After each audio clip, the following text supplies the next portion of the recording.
Hello, இங்கே பாருங்கள், நான் கொத்தமல்லி சட்னியும் ஊத்தாப்பமும் செய்ய போகிறேன்.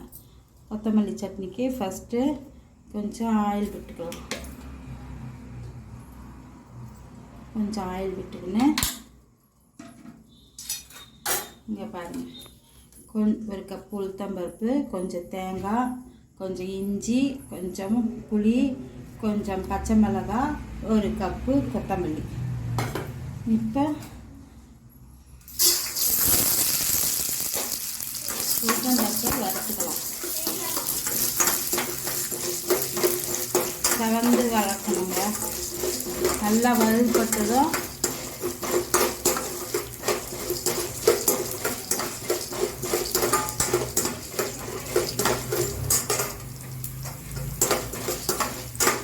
இது பாருங்கள், செவந்ததும் இந்த இஞ்சி, இந்த பச்சை மிளகாய், இந்த புளி போட்டு நல்லா வதக்கிக்கணும்.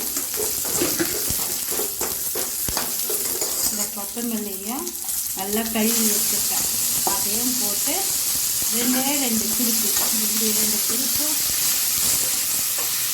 அப்படி 2 திருப்பு திருப்பிட்டு பாத்திரத்தை ஆஃப் பண்ணிடலாம். ரொம்ப வதக்கக்கூடாதுங்க, கொஞ்சம் அப்படி அந்த கடாய் சூட்லேயே இது பார்த்திங்கன்னா போதும். இப்போ ஆறுனதை நம்ம மிக்ஸி பிடிச்சிடலாம். ஆனியன் ஊத்தாப்பம் செய்ய போகிறோம். பாருங்கள், கொஞ்சம் ஆனியன் கட் பண்ணி வச்சுருக்கேன், தக்காளி, பச்சை மிளகாய், கேரட் துருமி வச்சுருக்கேன், இது கொத்தமல்லி. இப்போ இதெல்லாம் கலந்து வச்சுக்கலாம். இப்படி கலந்துடணும். இப்படி கலந்துட்டு நான் காமிக்கிறேன் பாருங்கள். இதில் கொஞ்சம் சால்ட்டு கலந்துக்கணும். இதில் கொஞ்சம் சால்ட்டு கலந்துட்டு நல்லா அப்படி கலரி வச்சுக்கணும். கையில் கலர்னா தான் நல்லபடியாக சேர்ந்தாப்புல. இப்போ பாருங்கள், மாவு நல்லா கலந்து வச்சுருக்கேன். இதை ஒரு கரண்டி இது கொஞ்சம் லேசாக ஸ்ப்ரெட் பண்ணிவிட்டு, இட்லி பொடி, இது வீட்டிலேயே அரைச்ச இட்லி பொடி, அதை இப்படி கொஞ்சம் ஸ்ப்ரெட் பண்ணிவிட்டு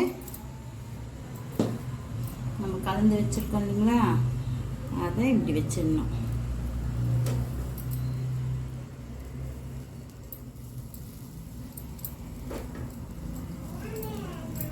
இப்போ சுற்றிரும் ஆயில் விட்டுக்கணும்.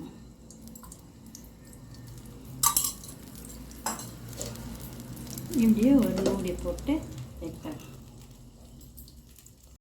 பாருங்கள், இது ஆயிருக்கு. இப்போ நான் மெல்லமாக திருப்பி போடுறேன்.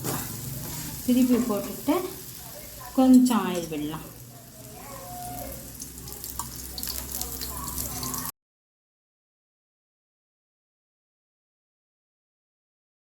பாருங்கள், ஊத்தாப்பம் ரெடி.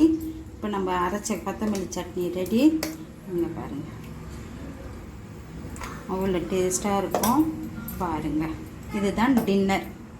வாங்க சாப்பிட்லாம். தேங்க்யூ.